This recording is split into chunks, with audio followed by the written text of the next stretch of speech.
Essa série especial de reportagens continua a problematizar o Dia do Trabalho e as relações de poder e trabalhistas em todo o país. Só em 2021, de acordo com o Ministério Público do Trabalho, o número de denúncias registradas referentes a situações análogas ao trabalho escravo subiu 70% em relação a 2020, chegando a 1.415 casos, o maior dos últimos 6 anos. Pelo Disque 100, o aumento foi ainda maior. As denúncias mais que duplicaram, de 915 em 2020 para 1.906 denúncias no ano passado. Quase 2.000 pessoas foram resgatadas em 2021 nesta situação. O Brasil foi, em todo o planeta, um dos últimos países a abolir a escravidão. E esta herança maldita ainda impacta o mercado de trabalho, expondo muitas pessoas a ambientes degradantes, trabalhos subalternos e jornadas extensas. Hoje, o professor e historiador Sávio Tárcio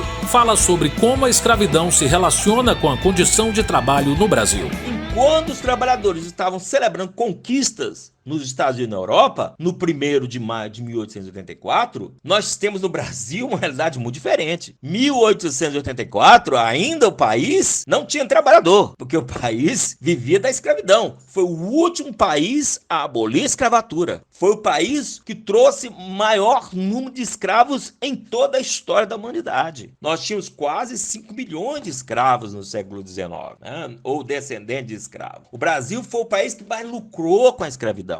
O Brasil era a própria escravidão. O Brasil tinha a estrutura escravocrata como estrutura que organizava a sociedade brasileira. A riqueza de 4 séculos do Brasil foi construída com mão de obra escrava indígena e depois africana. Então, era uma realidade do 1º de maio muito longe da realidade brasileira. E o Brasil só vai realmente ter um 1º de maio próximo à Europa lá nos anos 30, quando nós aprovamos a CLT, né, o Código de Leis Trabalhistas do Brasil, na era Vargas. Só ali que nós vamos de fato, né, 40, 50 anos depois, vamos de fato adotar uma sociedade capitalista com trabalhadores. Só nesse momento nós vamos introduzir os direitos sociais, os direitos trabalhistas, só 50 anos depois. E não vamos indenizar, nós não indenizamos aqueles outros trabalhadores, aqueles trabalhadores escravizados. Muito pelo contrário, nós jogamos esses trabalhadores na mais absoluta marginalidade e importamos mão de obra japonesa, alemã, italiana nas décadas seguintes. Ou seja, a maior parte da população brasileira submetida ao trabalho compulsório, ao trabalho escravo, essa população brasileira, mesmo 50 anos depois, mesmo 40, 50 anos depois, chegando às leis trabalhistas, essa população só vai se tornar trabalhadora muito tempo depois, porque essa população vai toda para as favelas brasileiras e é substituída pela mão de obra de trabalhadores estrangeiros. O Brasil vive hoje, infelizmente, as consequências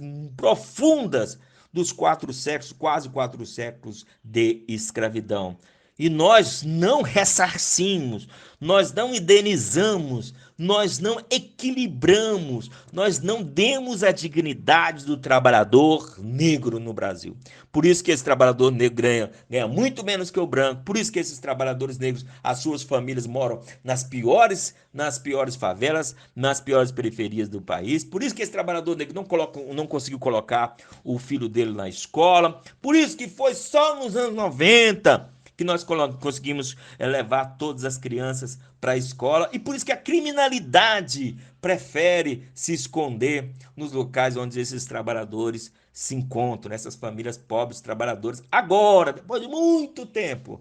Então, o nosso processo não está concluído, e o dia do trabalho tem que ser lembrado no Brasil como um dia que chegou tarde, que a escravidão ainda deixou as suas consequências, nós vivemos ainda sobre as consequências malignas de quase 4 séculos de escravidão. Amanhã destacaremos como é importante o papel do sindicato para o trabalhador. Não perca!